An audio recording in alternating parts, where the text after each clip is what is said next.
Meu nome é Jorge Arede Filho, filho de Jorge Arede, nascido em Lages, Santa Catarina, no ano de 1954. Completei dia 7 de fevereiro passado, estamos hoje gravando em pleno mês de março, início de março de 2013, completei agora em fevereiro 59 anos.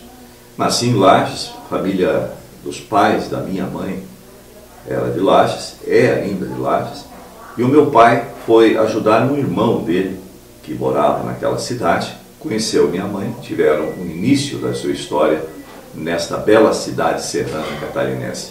E lá eu nasci no ano de 1954, na maternidade, Hospital e Maternidade Teresa Ramos. Mas logo em seguida fui morar em Porto União. Nos 3 meses de vida eu já me mudei para Porto União, e onde eu fiquei até os 17 anos. Dos 17 até o ano de 2000, por aí, não, 1990, eu morei aqui em Curitiba, Porto União, depois Curitiba, e depois 1990 a 2002 em Londrina. Então eu tenho 4 cidades que eu posso dizer minhas cidades. Lages, onde eu nasci e passava minhas férias, Porto União, onde eu me criei e fiquei até os 16 para 17 anos, depois Curitiba e Londrina, onde eu morei 13 anos, onde eu guardo no meu coração momentos especiais vividos naquela cidade. Então eu tenho 4 cidades que eu posso dizer minhas cidades natais. E a família da minha mãe, família de portugueses, e a família do meu pai, de origem árabe, libanesa. Meu avô Mário, uma pessoa muito culta, um músico ligado às artes, foi quem construiu o primeiro teatro da cidade de Lages, a primeira orquestra sinfônica da cidade foi ele que organizou, ele tocava violino e violoncelo. Os 3 primeiros cinemas da cidade de Lages foi meu avô que construiu, que inaugurou, e também a primeira emissora de rádio, a Rádio Clube de Lages. Ele foi um dos sócios que, enfim, implantaram a primeira emissora de rádio naquela cidade. E, em contrapartida, em Porto União, onde meu pai morava, o meu avô, descendente de árabe, comerciante, construiu o primeiro cinema da cidade, o Cine República, em Porto União. Então a minha família sempre foi ligada a artes, mas a minha veia artística, vamos colocar dessa forma, veio do meu avô Mário. A voz é muito parecida com a dele, a forma de ser também. E os ensinamentos recebidos enquanto criança foram muito importantes para toda a minha vida, onde ele enfatizava a importância de saber o português, a língua pátria, né? E ele cobrava muito da gente a leitura, o conhecimento geral, a visão holística das coisas, né? Meu avô sempre cobrava isso, o Mário. E já da parte do meu pai, o vô Salomão e Arede, sempre também ensinava da parte dele a forma como devemos nos comportar na sociedade, dar a nossa contrapartida. Ele falava: todo mundo tem um dom, a gente recebe este dom de Deus, e nós temos por obrigação identificar este dom, ou em identificando este dom, dar a nossa contrapartida à sociedade que nos serve. Meu avô Salomão passava isso, passou para meu pai passou para mim. Eu percebia que era uma cultura da família Souza, parte da mãe, e Arede, por parte do pai, e assim eu fui forjado, né? Em rápidas palavras, como, de onde eu vim, onde eu morei nesses anos todos, até chegar ao Jorge Arede de 59 anos. E eu falei exatamente dessas 2 partes e essas 2 formas existenciais para mostrar os meus alicerces, de onde o Jorge Arede Filho foi forjado. Meu pai, comerciante libanês, mas também seduzido por rádio. Tanto é que quando eu tinha 14 anos de idade, em 1968, ele assumiu a direção da Rádio Difusora União, em União da Vitória. E eu, com 14 anos de idade, comecei a trabalhar de office boy, ajudando meu pai na Rádio Difusora União. Aos 17, quando me transferi a Curitiba, eu já tinha 3 anos de rádio, onde eu aprendi de tudo. Office boy, cobrador, auxiliar de discoteca, rádio escuta, sonoplastia, até chegar à locução, que era o que o meu pai queria. Eu gostava muito da sonoplastia, na técnica de som, mas o meu pai queria que eu fosse para a frente do microfone para falar, reconhecendo em mim o talento para a comunicação. Eu relutei um pouco, mas acabei cedendo. E quando vim para Curitiba, precisando de trabalhar, onde eu fui trabalhar? Fui trabalhar na primeira emissora de rádio que eu conhecia, Rádio Colombo. O Ervim Bonkoski, amigo conhecido do meu pai, porque o Ervim era de União da Vitória, e me deu um emprego por ser o filho do Jorgito, como ele chamava, que era o apelido do meu pai. E assim eu entrei no rádio em Curitiba em 1971 na Rádio Colombo. Essa foi a minha trajetória até chegar a Curitiba. Bem, a Rádio Colombo foram poucos meses. Eu trabalhei apenas e unicamente para satisfazer o desejo, a ânsia da comunicação. Mas a principal meta minha aqui em Curitiba era o estudo.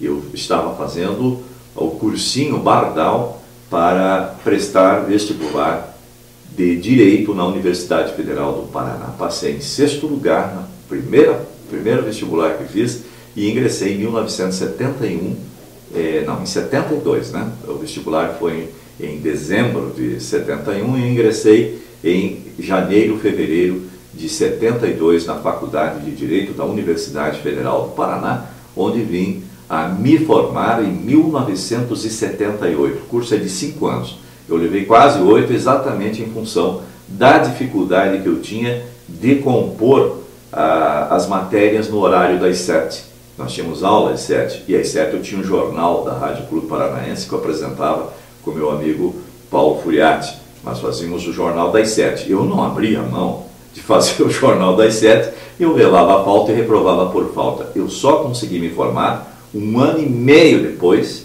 da data que eu deveria ter me formado, em função de que eu precisei sair do jornal. Então eu saí do Jornal da Manhã e fui fazer o Jornal da Noite na Rádio Clube Paranaense para poder me formar. Fiquei 1 ano e meio cursando uma matéria, entrava às 7 e saía às 8 da manhã para poder me formar bacharel em Ciências Jurídicas pela Universidade Federal do Paraná.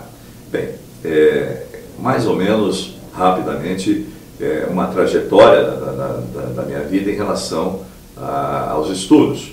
Eu, ao mesmo tempo que eu fiz a faculdade de Direito da Universidade Federal do Paraná, eu fiz também cursos paralelos, como o do CEBEL, curso de inglês.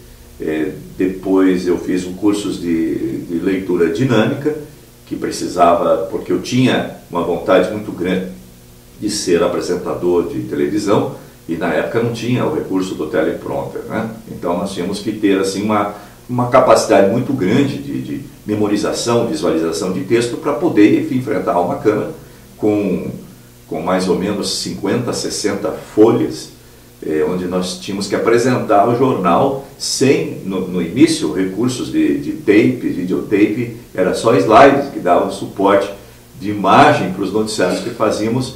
Em 1975 foi quando eu entrei na televisão, que é a ex-Rede Tupi de televisão, né, que nós fazíamos ali no Jardim Mercedes mesmo, onde hoje é a TV Paraná, lá, a ex-Paraná Educativa. Naquele mesmo prédio eu comecei fazendo, junto com o Paulo Furiati, o Ponto 6. Nós redigíamos e apresentávamos este noticiário.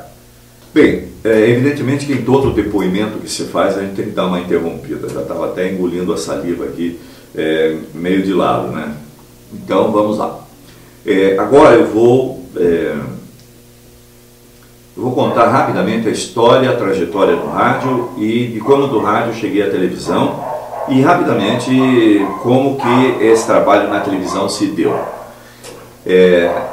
Se você pode estar ouvindo também o latido nessa gravação, aqui na minha casa há 7 cachorros, eu adoro cachorro, então não liguem com esse som de fundo aqui, é o som do dia a dia do Jorge Herede.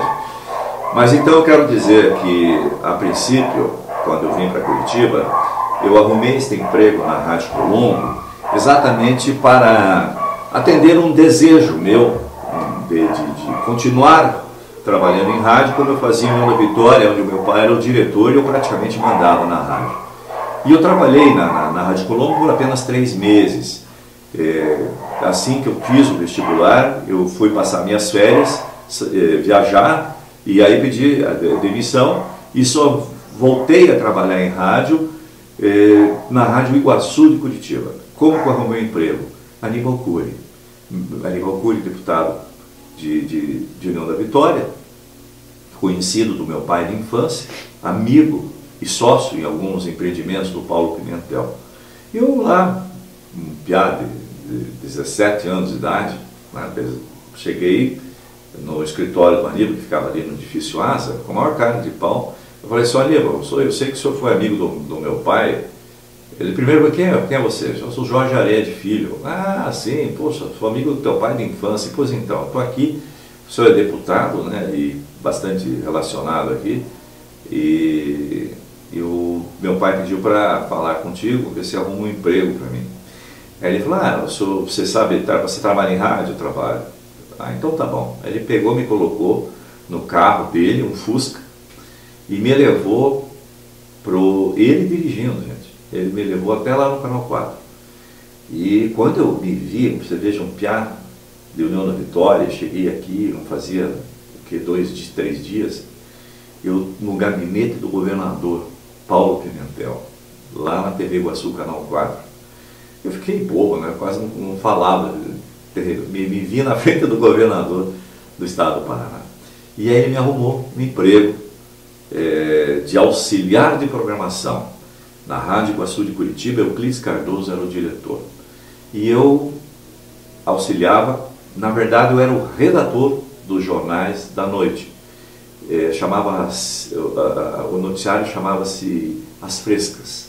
Entrava no ar o das 20, 21, 22, 23 e 24 horas.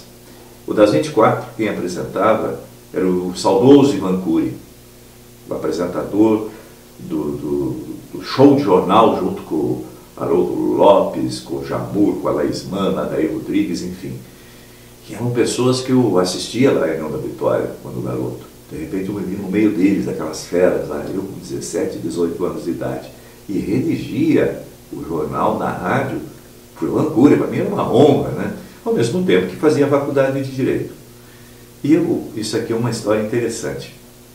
O Nestor Batista era o locutor que trabalhava à noite. Ele que lia as notícias das 20, 21, 20, depois da hora do Brasil. 20, 21, 22 e 23. Os boletins, as frescas. Era ele que lia. E o Nestor, ele tinha muitas atividades, entre elas namorar também. Entre elas passear. Entre elas, de repente, sair com os amigos. Enfim. E o Nestor, ele, de vez em quando, ele se ausentava. E eu era o regra 3 dele. Então eu comecei a falar na rádio, minha voz começou a sair na Rádio Iguaçu. Quando eu falo Rádio Iguaçu, gente, a Rádio Iguaçu foi uma rádio diferenciada para a época. Ex-Guairacá, né, se transformou em Iguaçu, e Euclides Cardoso na retaguarda, que é a referência de qualidade na programação. E a Rádio Iguaçu era uma rádio fora do seu tempo, uma rádio muito adiante do seu tempo. Sabe, a programação de rádio de hoje era praticada em 1970 aqui. Sabe, o Euclides era um visionário. Então, eu comecei a falar. Como minha voz não comprometia, o Euclides aceitou, ele gostou até de ouvir minha voz, não impediu que eu fosse ao ar. E eu entrava para exatamente mostrar que eu também sabia falar, não só escrever. E na Rádio Clube Paranaense, o diretor artístico era o Pirajá Ferreira naquela oportunidade, e a Rádio Clube tinha recém-reformulado sua programação, adquirida que foi por um grupo ligado à Igreja Católica, a Fundação Nossa Senhora do Rossio. que havia adquirido a Rádio Clube Paranaense. Bem, houve uma mudança na programação, né, e foi feito um investimento na programação, e o Pirajá Ferreira gostava muito da voz que substituía o Nestor Batista à noite na Rádio Iguaçu, porque a Rádio Iguaçu era uma referência, todos os diretores ouviam a Rádio Iguaçu exatamente por ser uma rádio diferenciada, e o Pirajá era um deles. E o Pirajá um dia conversou com o Nestor, que era comentarista esportivo ou narrador, não me recordo, da equipe do Carneiro Neto na Rádio Clube Paranaense. Do Carneiro não, do Ayrton Cordeiro. Era comentarista do Ayrton Cordeiro na Rádio Clube Paranaense. E o Pirajá cruzou com o Nestor. Seu Nestor, aquele locutor que faz o programa com você quando você não está, que você, enfim, aquele locutor, como é que é o nome dele? O nome dele é Jorge Herede. Ele disse assim: era da onde? Você é do Rio. E, na verdade ele não mentiu, né? Eu era do Rio Iguaçu. Mas ele falou do Rio exatamente para valorizar, vamos dizer assim, o meu passe, a minha pessoa. E aí o Pirajá, puxa vida, será que ele viria trabalhar com a gente? Olha, rapaz, ele ganha bem lá. Na verdade, eu ganhava um salário mínimo. Eu ganhava lá na Iguaçu, porque eu era registrado como auxiliar de programação. Eu tinha 17, 18 anos de idade, um menino. E aí o Pirajá, então, você sabe como é que é o fenômeno da rádio, né? Você ouve a voz, você imagina, né? Às vezes você pensa que é um cara alto, magro ou um baixo gordo. Às vezes você pensa que é um baixo gordo e um alto magro. Às vezes você pensa que é feio, é bonito, você pensa que é bonito, é feio. O rádio tem essa mística, né? Essa coisa da gente imaginar como é que é o dono da voz. E o Pirajá, então, deve ter me imaginado o que eu sou hoje, né? E eu era um menino. Mas eu peguei, aí o Nestor chegou e disse: Jorge, você vai ter arrumar um emprego bom, hein, cara? Mas você vai ter que ter um bom desempenho na frente do Pirajá. Você trata de pôr um terno, eu usava um cabelão comprido aqui, né? Você corta esse cabelo, e eu não cortei o cabelo. Peguei, amarrei, fiz um coque aqui e tal atrás, né? Coloquei o paletó, a gravata, e fui lá para a entrevista. Eu, tudo orientado pelo Nestor. Bem, em síntese, consegui um emprego onde eu ganhava 5 salários mínimos. Um emprego, eu acertei o salário. Por 5, olha, eu pulei de 1 para 5. Aceitei. Meu primeiro contrato de trabalho na Rádio Clube Paranaense. Eu era o redator e apresentador do noticiário internacional do Jornal da Manhã, que era apresentado pelo José Maria Pizarro e pelo Norberto Trevisan. E eu substituí o Carlos Marassi, que havia saído para viajar para Londrina, Apucarana, junto com o Edson Marassi, seu irmão. E aí eu substituí o Marassi na Rádio Clube Paranaense naquela oportunidade. O Marassi, que era apresentador também do Canal 12, que não tinha na época Globo. Globo era do Canal 4, das empresas do Paulo Pimentel. E então assim começou efetivamente a minha carreira como radialista, bem remunerado em Curitiba. Foi na Rádio Clube Paranaense, onde eu fiz um nome, porque a Clube divulgava o nome. O correspondente internacional Jorge Herede, do Jornal da Manhã, da B2. A rádio de hoje, 50 anos depois, é o slogan naquele ano que eu entrei. A Rádio Clube estava fazendo 50 anos quando eu estreiei na Clube. Bem, e aí na Rádio Clube eu fiz carreira, né? Eu comecei como correspondente até me tornar titular absoluto do Jornal da Manhã. Aí eu fiz o jornal com o Norberto, com o José Maria Pizarro, depois com o Paulo Furiati, enfim, com quem mais que fez jornal comigo lá? O Carlos Kleiner já foi quase que quando eu saí da Clube. O Carlos Kleiner estava começando e eu percebi nele um valor para ser um locutor noticiarista, e aí ele passou a integrar a nossa equipe lá. Então o Carlos Kleiner, mas a minha dupla mesmo foi com o Paulo Furiati. Até hoje me chamam de Furiati e chamam o Furiati de Herede, de tão perfeita que foi a dupla que nós fizemos na Rádio Clube Paranaense e depois na Rádio Paraná. Nosso diretor, querido diretor, que eu respeito muito, Biratã Lustosa, um homem realmente que é a enciclopédia viva hoje do rádio do Paraná, da televisão também, O Biratã é uma pessoa realmente que eu tenho maior estima, maior apreço, maior admiração. E muito, o Rádio Paranaense tem muito mesmo teve muito a ganhar com a participação dele, e tem até hoje, que ele ainda faz alguns programas na Educativa, na Paraná. E sempre quando eu ouço, eu não deixo de ouvir até o final, porque eu admiro muito o jeito que o Biratã Lustosa, um gentleman, né, uma educação, uma finesse. E assim foi então o meu trabalho na Rádio Clube Paranaense. Então eu tive as rádios que eu trabalhei aqui, né? Tive uma passagem rápida na Rádio Capital. Foi uma proposta que eu recebia da Capital, saí da Clube e fui, mas fiquei 28 dias na Capital e a Clube me recontratou.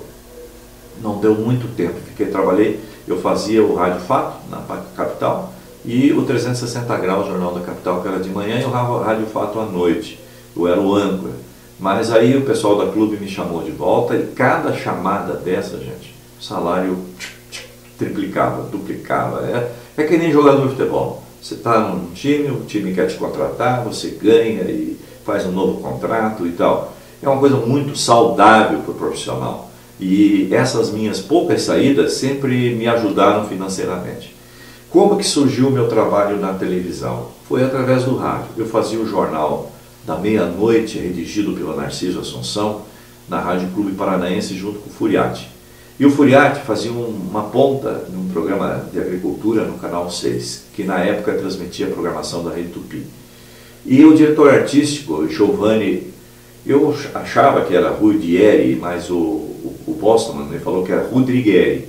Então, Giovanni Rodrigueri ouvia o nosso jornal na rádio, gostava muito da minha voz e perguntou para o Furiati como é que eu era. E o Furiati falou que eu era um jovem, que nem ele, né? Tinha uma boa aparência e que podia muito bem ser um apresentador de televisão. E aí eu fui na televisão, o Giovanni me olhou, ele olhou para mim e aí, claro, eu fui com o mesmo terninho que eu fui para acertar com o Pirajá, que era o terninho pé quente, que eu fui para a televisão.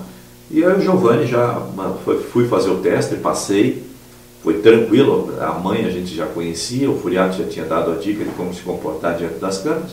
Eu fui lá, fiz o teste e passei. E lá começou a minha carreira em televisão. Fiquei pouco tempo lá, foi o tempo suficiente para o Martinez comprar a emissora, a Tupi havia fechado suas portas, e aí a Rede OM surgiu. Contrataram naquela oportunidade, eu não me recordo o ano, foi em 1975. Aí, contrataram o Jamur, do Canal 4, e a Laís Nan. E aí o Jamur foi e montou um jornal, onde o Carneiro Neto era o comentarista esportivo, eu era o internacional, fazia o jornal internacional, e ele e a Laís faziam a apresentação do jornal. Mas eu fiquei um ano só. Em 1976, substituindo o Mauri Tomé, meu saudoso amigo Mauri Tomé, que havia ido ocupar uma diretoria na TV Tibagi de Apucarana, eu substituí a apresentação do Jogo Aberto, que era o jornal que tinha ao meio-dia, que era apresentado pela Tônia Maria. Então eu fui fazer esse jornal no Canal 4. Eu e a Tônia Maria, durava 1h30 esse jornal, começava meio-dia até 1h30 da tarde. O jornal de maior duração, a gente terminava, eu terminava o jornal, a minha camisa e o meu paletó já iam para a lavanderia. Estavam ensopados, suor, um calor infernal. E assim começou no Canal 4, onde também eu fiz carreira. Eu fiz carreira mesmo no Canal 4 durante muitos anos. E até hoje acham que eu trabalho no Canal 12, porque a programação da Globo saiu do 4 e foi para o 12. E nós permanecemos no 4. E, então houve uma experiência muito grande da minha parte na televisão. Depois eu saí do 4, fui trabalhei alguns meses na Bandeirantes, no Malucelli, e da Bandeirantes eu fui depois para Londrina ser empresário. Encerrei a minha trajetória aqui em Curitiba em 1991. Eu fui para Londrina, então fiquei até 1990 aqui, trabalhando na Rádio Clube Paranaense, na Rádio Paraná e na TV Iguaçu, Canal 4. Uma cena bastante interessante, o Vacil pediu para que eu contasse, então eu vou contar uma que aconteceu, duas. Uma que aconteceu no rádio e outra que aconteceu na televisão. No rádio foi interessante. No rádio, o Furiati, meu querido colega Furiati, Paulo Furiati, ele redigia e apresentava como eu o nosso jornal. Só que o Furiati, ele tinha uma forma de pensar diferente da minha. Eu sempre fui mais centro, politicamente falando. O Furiati sempre foi mais esquerda, mais progressista. Eu sempre tinha uma linha mais de centro-direita, ele uma linha esquerda. Então, os meus textos, evidentemente, não atendiam à expectativa até filosófica, né, do Furiati. Nós vivíamos uma época da Revolução, gente. E eu fazia meu texto responsavelmente, né, atendendo até, porque nós tínhamos que receber a autorização anual do Dentel, Coronel Bianco do Dentel. Nós tínhamos que receber essa autorização ano a ano. E era uma coisa muito séria, nós podíamos pisar na bola, não. Fechava-se uma emissora de rádio se você, de repente, não falasse conforme a filosofia que o governo impunha. E então, eu sabedor disso, eu atendia a expectativa da pessoa que confiou em mim a responsabilidade do texto. E o Furiati era mais esquerda, né? Mais PT, mais Lula, naquela oportunidade. E de vez em quando saíam os textos ardidos do Furiati. Mas eu sempre respeitei essa capacidade da autoria. Caso houvesse algum problema, o problema era do autor, não meu. E eu lia, só que o Furiati não lia os meus. Ele corrigia no ar. Ele mudava no ar. E houve um dia que eu falei assim, eu mudei o dele no ar. E ele ficou muito italiano com árabe, então você imagina o que deu ali, né? Um rebuliço, né? Ele ficou muito bravo comigo, para não dizer outra coisa, e dali começou uma discussão. No intervalo do jornal, o nosso diretor era o Borges Silva. E no intervalo do jornal da Rádio Clube Paranaense, que era transmitido para o mundo inteiro, nas 3 ondas curtas e onda média da Clube Paranaense, no intervalo, os 2 apresentadores, até então colegas e amigos, nós saímos no palco. Eu devo ter dado uns 10 socos no Furiati, uns 10 nele. Ele deu um em mim. O que ele deu em mim me derrubou. Eu levei quase uma semana para me recuperar, sabe? Eu dei 10 naquele italiano, ele não sentiu nenhum dos meus. Só deve ter sentido, mas ele disse que não.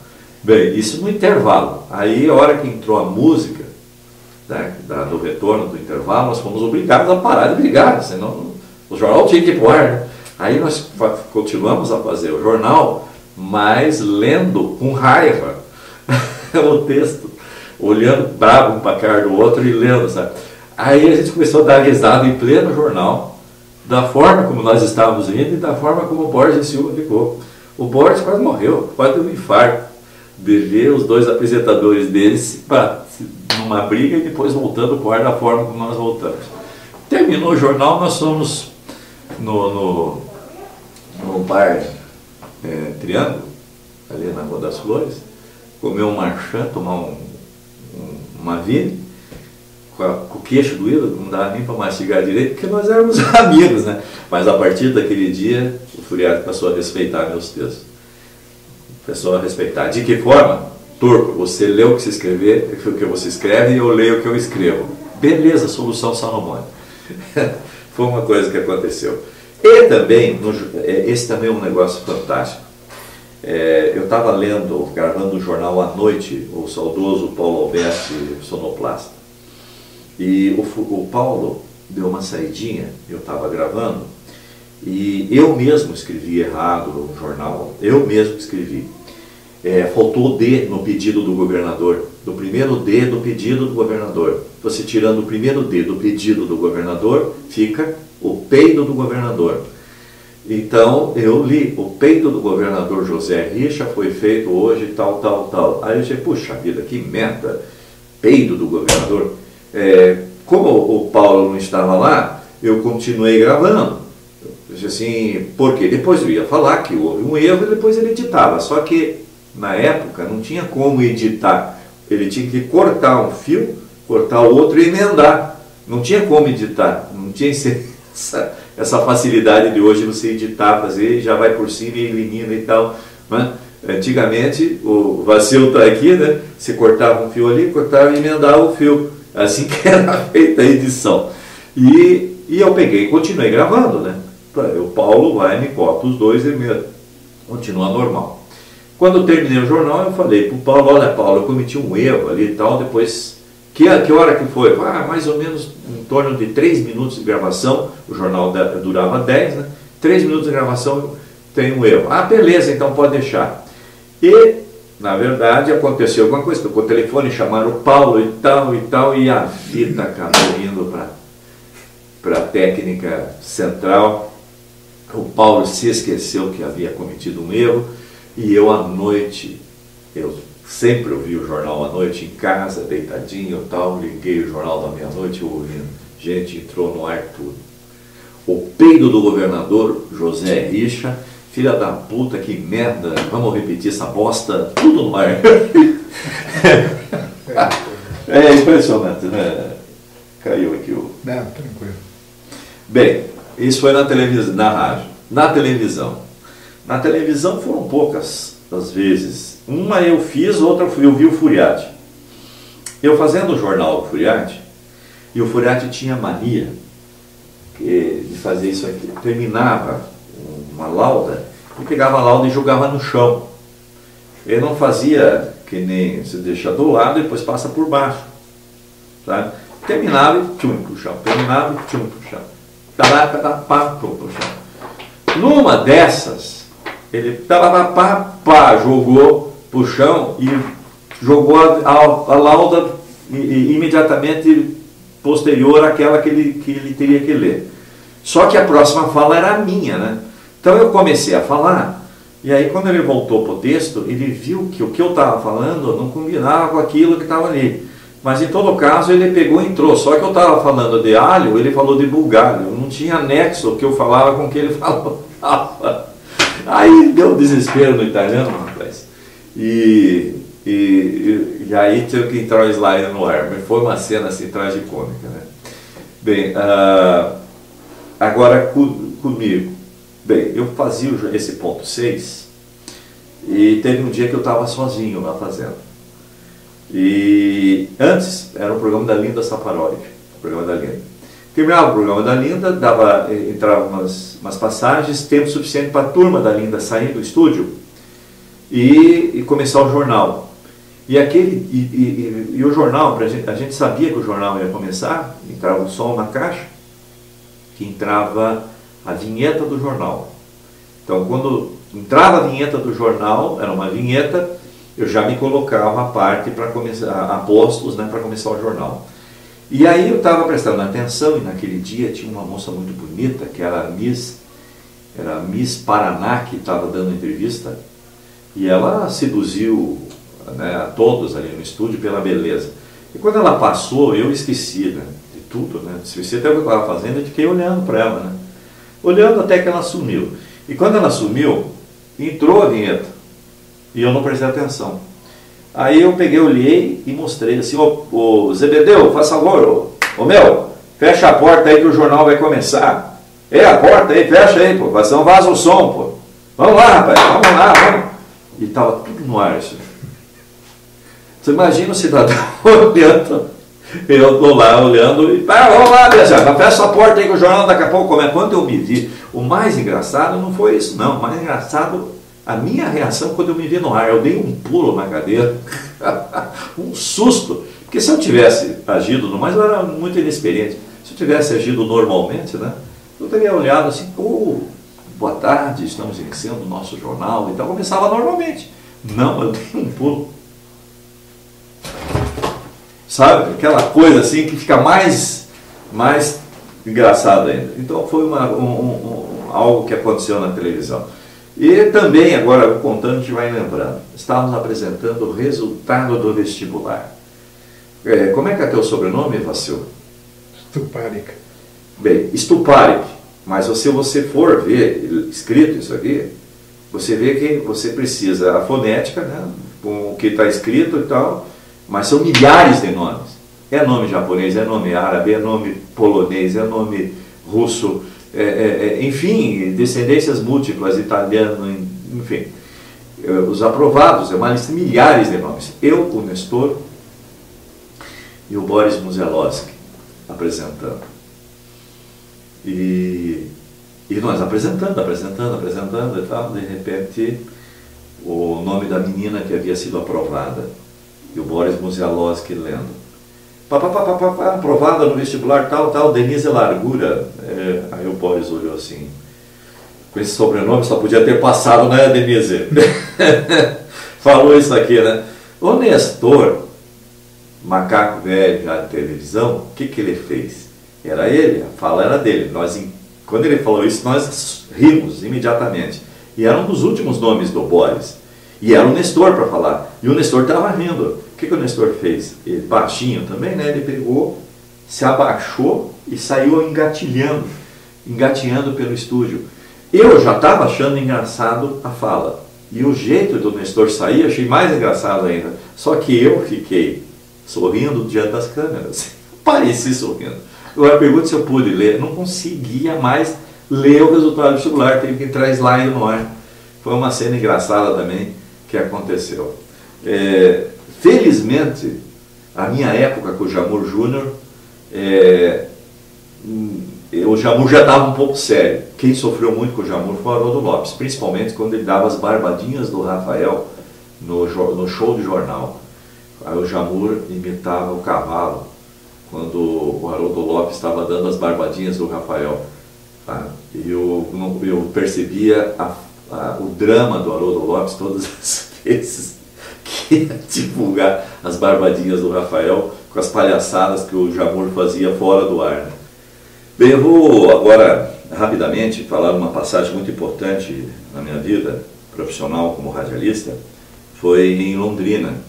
Eu fui para Londrina para abrir uma empresa de alimentação, que era da minha família. Fui franqueado da Chef Hergé Croissanterie em Londrina, no Shopping Catuaí, uma loja no Shopping Canadá e outra loja na Avenida Higienópolis lá. Mas como a gente é de rádio, né, eu fui convidado pelo diretor proprietário da Rádio Paiquerê lá de Londrina. Puxa vida, eu estou tentando lembrar o nome dele. Faria, agora não me lembro o nome. JB Faria, tá? Posso começar? Claro. Bem, amigos, teve outra passagem interessante na minha vida profissional como radialista, foi quando eu morei em Londrina, há 13 anos que eu morei lá, e fui para ser empresário da área da alimentação, de uma empresa da nossa família, com a Croissanterie Chef Hergé, e eu tive 3 lojas lá no Shopping Canadá, Catuaí e na Higienópolis, na Avenida Higienópolis. E o JB Faria, dono da Rádio Paiquerê AM de Londrina, me identificou e me convidou para ser âncora do Jornal da Manhã. E eu não só era âncora do Jornal da Manhã, como também redator de textos publicitários na rádio. E para mim foi uma passagem super interessante, porque Londrina tem uma das melhores emissoras AM do Brasil, que é a Rádio Paiquerê. Eu posso garantir para vocês que eu não conhecia ainda uma rádio melhor que a Paiquerê, a mais bem estruturada, a remuneração, a forma que ele usa para estimular os seus profissionais, só profissional de alto nível que trabalha com ele, muito bem remunerado, melhor do que as rádios aqui de Curitiba. Hoje Curitiba tem uma rádio que tenta quase se aproximar à Rádio Paiquerê em termos de remuneração do seu pessoal, que é a Rádio Banda B. A Rádio Paiquerê, e porque também dona, um radialista é dono da rádio, né, que sabe, que valoriza o profissional, que é o Luiz Carlos Martins. E lá é o JB Faria, que é um radialista também. E ele realmente paga bem, a estrutura da rádio é fantástica. Quem gosta de rádio precisa conhecer a Rádio Paiquerê de Londrina. AM, tem a FM, que é do Espinosa, que também é uma boa rádio, mas não tem a estrutura que a AM tem. E lá em Londrina eu conheci um excelente profissional, amigo pessoal meu, Samuel Lopes, que foi inclusive o locutor da Rádio Globo de São Paulo, trabalhava com as feras lá em São Paulo. E ele foi para Londrina, a família dele é da região, e ele até hoje é professor, inclusive, tem cursos de oratória, de locução, enfim. Samuel Lopes, um dos melhores profissionais que eu trabalhei em rádio, em Londrina, e é uma cidade paranaense. A gente pode ter uma cidade do interior do Paraná, mas tem um rádio fantástico lá. Em relação ao jornalismo, eu também gostaria de deixar gravado esse depoimento. Vocês perceberam que eu não falei que eu fiz jornalismo na Católica, na Unibrasil, na Federal. Eu não cursei uma faculdade de jornalismo. Primeiro porque na época não era necessário. Soube, né, que o Boris Casoy não fez faculdade de jornalismo, o Boechat não fez, o Armando Nogueira, que foi um dos criadores do Jornal Nacional, também não fez. E são todos considerados ícones, né, no jornalismo brasileiro. E o Jorge Arelli também não fez. E eu não fiz jornalismo faculdade, eu fiz jornalismo a minha vida inteira. Eu tive professores fantásticos, né? Inclusive, já citei aqui, o Paulo Liminski, que foi meu professor de redação. Mas não desconsidero a importância da faculdade de jornalismo. Tanto é que o meu filho está se formando na faculdade da Unibrasil de jornalismo. Quis desistir quando tiraram a obrigatoriedade da faculdade, do diploma, para exercer a profissão, para ser jornalista. Quis desistir, eu não deixei. Por quê? Porque o estudo, minha gente, é necessário. Eu tive o privilégio, e hoje em dia não é assim, você tem que se especializar. Por isso que a faculdade, sim, é fundamental, é essencial, eu sou um dos primeiros a defender. Tem que, sim, ter um diploma. Mas isso não quer dizer que para ser jornalista precisa do diploma. Eu até escrevi um texto muito interessante a respeito. O que veio antes, o ovo ou a galinha? Né?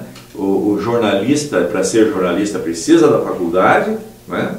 Ou o cidadão precisa ser jornalista para cursar uma faculdade? E como é que a faculdade surgiu se não tinha antes faculdade? E sim pessoas de notório saber, que já trabalhavam no meio, que foram os professores, os primeiros professores das faculdades de jornalismo. A ciência, meu querido, ciência é isso. Ciência é o estudo, é a comprovação do fato. E o jornalismo precisa da ciência para depois existir como faculdade. Faculdade ensina a ciência. E a ciência é tudo que é documentado, catalogado e comprovado. E quem é que faz isso senão os estudiosos sobre o assunto?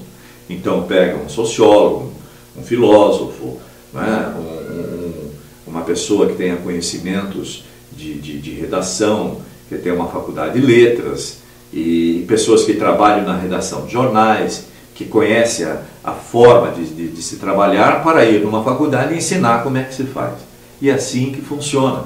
Então, eu na minha época não tive o interesse de fazer uma faculdade de jornalismo, porque todos os grandes jornalistas da época faziam ou letras, ou filosofia, sociologia ou direito. E eu optei por direito. E tanto é que eu tive sim dificuldades, e tenho hoje dificuldades, de quando eu vou trabalhar em uma emissora de rádio, cidadão chega e olha para mim e pergunta a minha formação. E eu digo a minha formação e não sou contratado. Isso aqui no Paraná, porque se for em São Paulo ou qualquer outro lugar do Brasil, eu talvez seja mais respeitado, a minha história seja respeitada. Mas aqui no Paraná eu fui negado, né, me foi negado o emprego exatamente porque eu disse que a minha formação era de ciências jurídicas, MBA, vários MBAs, várias especializações, e não em jornalismo especificamente, porque a minha especialização foi ao longo de toda uma vida. Eu fui diretor do departamento de rádio e jornalismo da Clube Paranaense durante 8 anos, gente. Eu fui diretor. Eu recebia os formandos da Universidade Católica do Paraná, da Faculdade de Jornalismo, para dar o crivo, se tinham condições ou não, a pedido do meu querido Pedro Bernardi, que é acho que é um vice-reitor hoje da Universidade Católica do Paraná. E um desses rapazes, alunos, formandos da Católica, que chegou às minhas mãos, hoje é doutor em jornalismo, sabe? Que é o Faxina, o Elcio Faxina. Ele é doutor em jornalismo. Foi meu colega na Educativa há uns anos atrás. Tenho um respeito profundo por mim, porque quando eu recebi o Faxina, eu vi que ele era uma joia que precisava ser trabalhada. Ele não tinha, na época, uma noção perfeita de concordância verbal. E eu chamei o Faxina e disse: Faxina, vamos tomar uma atenção para a análise morfológica e sintática do texto, porque senão todo esse bom, belo conteúdo que você tem não vai ser considerado. Vamos trabalhar. Passei para ele todas as orientações que eu tinha recebido do Paulo Leminski. E o Faxina levou a sério, né? Ele era formando, levou a sério. Hoje é um dos belos jornalistas que nós temos aqui no Paraná e do que eu muito me orgulho. E a gente tem uma amizade e um respeito profundo até hoje. Esse era um testemunho que eu gostaria de dar. Eu faço um apelo para todos os formandos ou formados em faculdades de jornalismo do Paraná, todos que ocupem cargos diretivos, para que saibam separar o joio do trigo e respeitem as pessoas de notório saber, porque são elas que alicerçam a profissão que hoje vocês representam. Eu posso dizer para vocês que em todos esses anos que eu trabalhei em rádio e televisão, tive bons, ótimos professores, o Vitor Paulo, o Sérgio, o Nerval Jung, o Nestor Batista, enfim, o Alcides Vasconcelos, mas são profissionais. Esses foram meus professores, gente, são professores. De redação, meu professor foi Paulo Leminski. Paulo Leminski, gente, foi meu professor de redação. Então eu fui um privilegiado, né? De chegar onde eu cheguei, desse aprendizado dentro do rádio e do jornalismo paranaense. Muitos anos dedicados ao rádio, ao jornal, à produção. Depois vem a intelectualização, né? Hoje eu sou uma pessoa que leio todos os dias, procuro me informar, faço meus cursos de especialização. Agora estou aí terminando um artigo científico sobre gestão de pessoas, e o tema do meu artigo científico é como dirimir conflitos em ambientes de jornalismo de uma emissora de televisão. Existem conflitos, geralmente gerados por insegurança, competitividade, né? E a ciência oferece técnicas da oratória, de autoconhecimento, de relacionamentos interpessoais. A ciência, o estudo, nos oferece condições exatamente para auxiliar a dirimir esse tipo de conflito nos ambientes de redação ou de rádio, de televisão. O meu artigo científico exatamente vai falar sobre isso. Estou escrevendo um livro de oratória, onde pretendo fazer palestras, também motivacionais, mas de técnicas de oratória. É aquela famosa que eu falei no início desse depoimento, contrapartida que nós temos que dar à sociedade que nos serve. Este relógio não foi eu que fiz, a camisa que eu estou trajando não, o microfone, tudo à nossa volta, tênis, a calça. Nós não fizemos nada disso, alguém fez. Alguém que tinha um talento para essa finalidade fez, e nós nos utilizamos. O alimento que vai à nossa mesa, quantas pessoas não trabalham para que este alimento chegue à nossa mesa? A gente só tem um trabalho de ir no mercado e comprar, trazer para casa. A pessoa que prepara o alimento, o sal, o tempero, enfim, e nós né, todos os dias nos alimentamos e usufruímos das coisas que são feitas pelas outras pessoas, muitas anônimas. Então, da nossa parte, o dom que nós temos de Deus, nós temos que dar como contrapartida. Se é uma filosofia, uma orientação, um ensinamento que eu recebi dos meus avós, dos meus pais, e eu estou passando para os meus filhos, e assim é, e pretendo até os últimos dias da minha vida dar essa contrapartida. Hoje temos a informática, mas online a gente acaba levando as nossas opiniões para o mundo. As pessoas estão no meu Facebook, tenho mais de 5.000 amigos no Facebook, no blog são acessos 2, 3, 4, 5, 6, até 15.000 acessos eu tive num dia no meu blog, o mundo inteiro acompanha.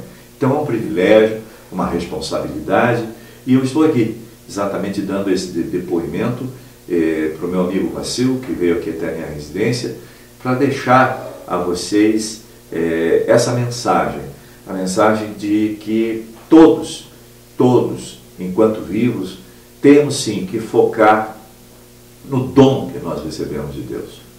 E nós não podemos, não temos esse direito de usufruir para nós unicamente. Nós temos que dar, oferecer às pessoas como contrapartida e justificar a nossa existência neste mundo.